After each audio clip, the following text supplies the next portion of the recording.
The Maritime Union has threatened nationwide industrial action against the offshore oil and gas industry to pressure them to use more Australian workers.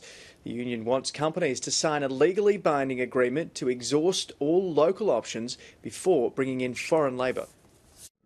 The Maritime Union says it wants to protect Australian jobs and is willing to target the nation's oil and gas sector to do it. Our members have already given me the mandate to say that we're going to fight for Australian jobs, and if that means taking industrial protected action right across the offshore oil and gas, that'll be the way it goes, and we've got no apologies for that. The union wants to insert a new clause in its enterprise bargaining agreements with more than a dozen companies that would legally compel them to hire Australian workers first.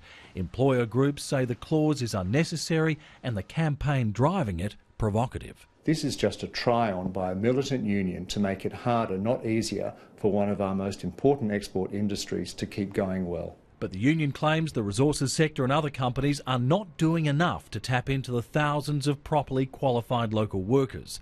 It says trained and competent Australians are being sidelined in favour of overseas workers. We had 2,000 applicants, Australian applicants, for 400 jobs.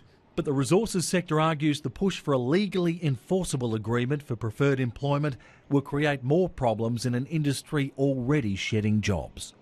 And it'll be an industrial tactic that will bring these multi-billion-dollar projects to a halt. And Australia just can't afford that at the moment. We're seeing project after project being delayed, doubt about others going ahead. We ought to be grasping these opportunities. But the Maritime Union has dismissed the concerns of employer groups and says that the Australian Jobs Clause will be on the agenda when EBA negotiations get underway in the next few months. Andrew O'Connor, ABC News.